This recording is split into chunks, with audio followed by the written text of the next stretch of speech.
UMNO khianat perlembagaan parti sejak 1988.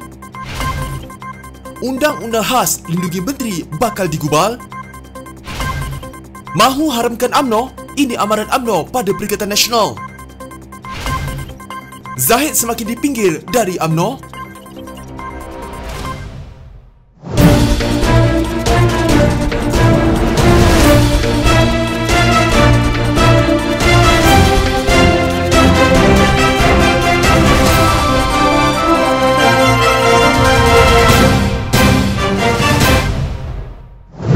Jabatan Pendaftaran Pertubuhan dikesa siasat dakwaan yang dibuat di mahkamah bahawa UMNO mempunyai akaun bank rahsia yang tidak diaudit yang melanggar Akta Pertubuhan, akaun bank yang tidak diisytiharkan dan sumbangan politik yang tidak diaudit jika terbukti berkaitan langsung dengan parti dan kepimpinan mereka adalah pelanggaran serius di bawah peraturan ROS. Semestinya perlu disiasat demi keadilan dan ketelusan, kata anggota Majlis Tertinggi Bersatu Dr. Muhammad Faiz Na'man kepada Malaysia Kini. Dakwaan berhubung akaun bank rahsia itu dibuat oleh pihak pendakwaan dalam saman sita pelucutan harta berkaitan 1MDB oleh kerajaan terhadap OBU Holdings. UMNO telah mendakwa bahawa wang yang ingin dirampas oleh kerajaan adalah milik parti itu. Dalam keterangan bertulis yang membantah dakwaan itu, pihak pendakwa berkata, akaun tersebut yang tidak diaudit digunakan untuk menerima sumbangan politik. Wang tunai yang tidak dihitung, tidak diverifikasi dan tidak diaudit juga menyalahi pelbagai peruntukan dalam Akta Pertubuhan yang boleh mengakibatkan UMNO dibatalkan pendaftaran oleh pendaftar pertubuhan, kata pihak pendakwaan. Mengulas perkara ini, Faiz berkata, pendedahan itu merupakan pengkhianatan jelas terhadap perlembagaan UMNO dan anggotanya sendiri. Hakikat bahawa akaun itu ada sejak tahun 1988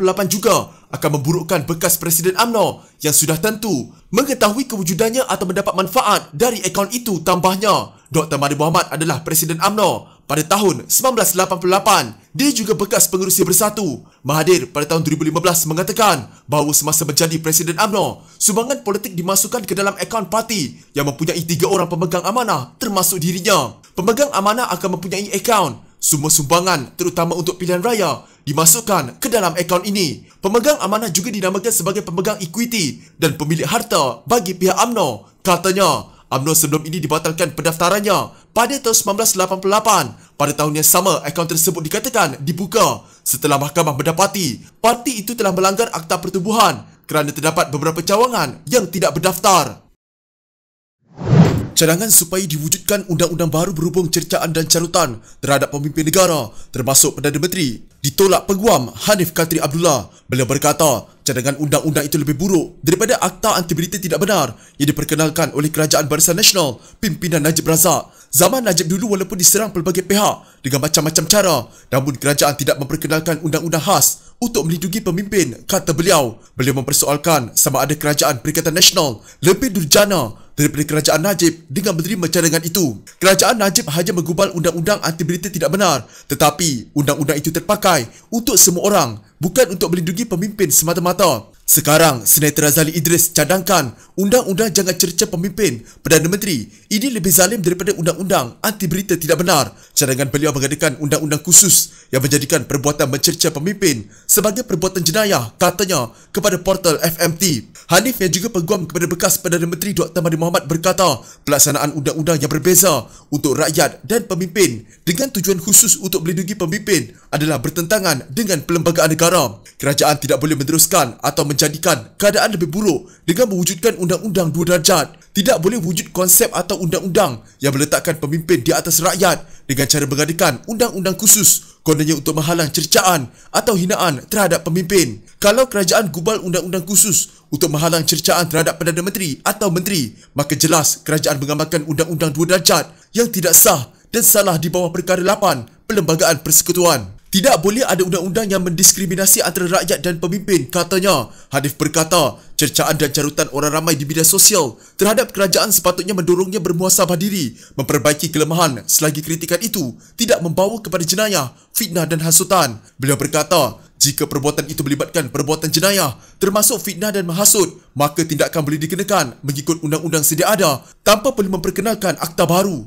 Undang-undang sedia ada cukup lengkap Jadi, kalaulah ada unsur jenayah seperti fitnah atau penghasutan, tindakan di bawah undang-undang yang sudah lama digunakan pakai boleh diambil, katanya. Razali yang juga pengerusi Kaukus Kesejahteraan Dewan Negara sebelum ini mendakwa cercaan, hasutan dan carutan oleh netizen di media sosial sudah menjadi penyakit mental nombor 1 di negara ini dan memerlukan tindakan undang-undang lebih tegas dan agresif. Katanya satu rang undang-undang baru berhubung perkara itu perlu diperkenalkan atau pindaan dibuat ke atas undang-undang sedia ada, iaitu Seksyen 233 Akta Komunikasi dan Multimedia AKM 1998. Beliau yang juga timbalan Presiden Majlis Senator Malaysia berkata, kaukus ini mengutuk keras tidakkan segelintir netizen yang menunjukkan sikap ekstrim, melampau dan tidak patriotik di media sosial terhadap institusi beraja, Perdana Menteri dan negara yang cenderung menjejaskan kesejahteraan rakyat.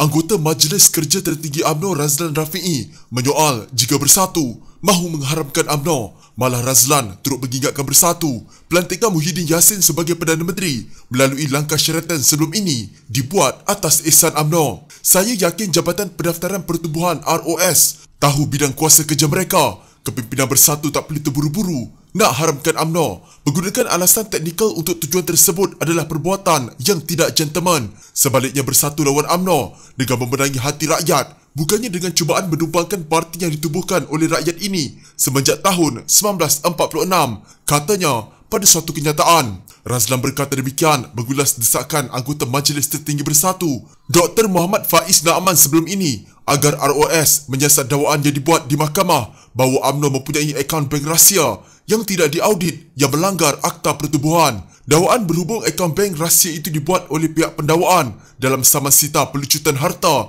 berkaitan 1MDB oleh kerajaan terhadap OB Holdings. UMNO mendakwa wang yang ingin dirampas oleh kerajaan milik parti itu. Dalam keterangan bertulis yang membantah dakwaan itu, pihak pendakwa berkata akaun tersebut yang tidak diaudit digunakan untuk menerima sumbangan politik. Menurut Razlan lagi, kenyataan berunsur ancaman terhadap UMNO masih tidak berpenghujung dikala Bersatu sangat memerlukan sokongan UMNO untuk terus mempertahankan kerajaan Perikatan Nasional. Kecaman demi kecaman dilemparkan terhadap UMNO seolah-olah parti ini hina pada pandangan mata mereka di dalam Bersatu. Saya ingin ingatkan seperkara kepada semua pimpinan Bersatu. Jangan lupa bahawa Tan Sri Muhyiddin Yassin menjadi Perdana Menteri hari ini atas ihsan UMNO, katanya. Mengulas lanjut, Razlan yang juga naib ketua UMNO bahagian Seputih berkata, secara tersiratnya, Faiz cuba menunjuk pandai dengan mengajar Setiausaha Agung Parti Hamzah Zainuddin cara buat kerja yang sebenar bagi Menteri Dalam Negeri. Mungkin ini salah satu sebabnya mengapa banyak parti yang cuba didaftarkan masih tidak diluluskan oleh ROS. Rupa-rupanya ada campur tangan daripada pimpinan Bersatu di Kementerian Dalam Negeri KDN, katanya lagi. Pada 2 Februari lalu, Presiden UMNO Ahmad Zaid Habidi secara terbuka dan sinis memohon maaf kerana dia tidak mempunyai kuasa untuk mempengaruhi anggota parlimen parti itu yang ada dalam kabinet Muhyiddin Yassin. 2 hari kemudian, Zahid mendedahkan dia serta 5 anggota parlimen UMNO hanya mendapat sebahagian kecil peruntukan kerajaan berbanding apa yang biasa diterima oleh penyokong kerajaan. Di sebalik kedudukannya sebagai Presiden, Muhyiddin tidak membawa Ahmad Zahid menduduki mana-mana jawatan dalam kabinet. Daripada 32 anggota kabinet sekarang, UMNO diwakili 9 ahli parlimen, antaranya Anwar Musa dan Ismail Sabri Yaakob. Pemimpin UMNO yang dulunya lantang bersuara pula kini nampak seperti banyak berdiam diri. Malah ramai juga enggan mengulas isu itu ketika dihubungi Malaysia Kini. Beberapa penganalisis politik memberitahu Malaysia Kini biasanya memang pemimpin UMNO akan mempertahankan presiden mereka. Namun katanya, sikap berdiam diri seperti yang dilakukan sekarang menunjukkan mereka kini tidak lagi memihak kepada Ahmad Zahid. Prof. Awang Azman Awang Pawi dari Universiti Malaya percaya anggota Parlimen UMNO dan pemimpin parti tidak akan mempertahankan Zahid kerana ingin menjaga kedudukan mereka ketika ini. Melihat Bersatu yang dipimpin oleh Perdana Menteri Muhyiddin Yassin memegang kuasa eksekutif, katanya ramai pemimpin UMNO gusar sama ada presiden mereka masih mampu bertahan atau tidak pada pilihan raya umum akan datang.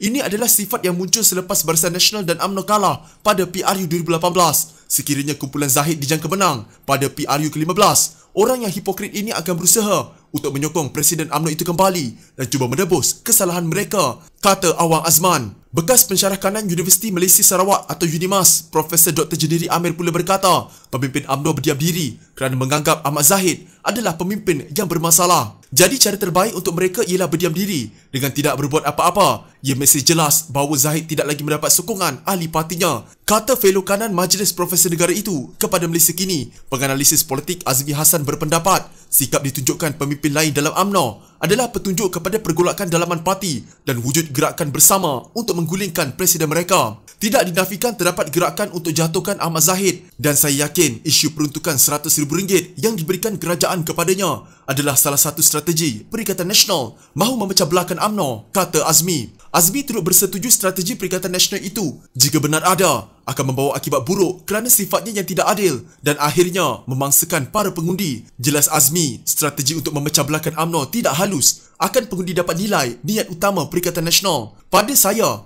jika ini niat Perikatan Nasional, ia boleh memakan diri mereka sendiri kelak. Tidak logik jika dalam satu parti terdapat peruntukan berbeza daripada kerajaan. Tambahnya, bagi pihak yang tidak berada dalam parti terbabit pula, kata Azmi, mereka akan melihat Perikatan Nasional gagal bersikap adil walaupun sesama parti dalam gabungan sendiri. Ini adalah persepsi negatif dan sebab itu ia boleh memakan diri, tambah Azmi. Jediri menyatakan keputusan PRU lalu menunjukkan faktor masalah pembangunan berada di tempat kedua keutamaan berbanding hubungan peribadi calon dengan kawasan masing-masing. Kadang-kadang rakyat tidak kisah sama ada wakil rakyat mereka dapat RM100,000 atau lebih RM3 juta dalam peruntukan. Saya rasa itu bukan faktor utama. Pada akhirnya, ia kembali kepada hubungan peribadi pemimpin, katanya. Untuk rekod, Ahmad Zahid mendakwa antara yang menerima peruntukan RM100,000 seperti dirinya ialah anggota Parlimen Pekan Najib Razak, Ahmad Maslan Pontian, Nazri Aziz Padang Rengas dan Ahmad Jazlan Yaakob Machang. Ahmad ialah Setiausaha Agong yang menulis surat kepada ahli parlimen parti itu untuk mendapatkan persetujuan memohon agar Yang di-Pertuan Agong membatalkan darurat. Nazri dan Ahmad Jazlan pula merupakan ahli parlimen UMNO yang mengumumkan pendirian mereka untuk tidak lagi menyokong Kerajaan Perikatan Nasional dan Muhyiddin. Ahmad juga pernah menggesa agar untuk PRU ke-15 diadakan pada suku tahun pertama tahun ini. Najib pula kadang-kadang bertindak seperti pembangkang dengan kerap mengkritik dasar yang diperkenalkan Kerajaan Muhyiddin.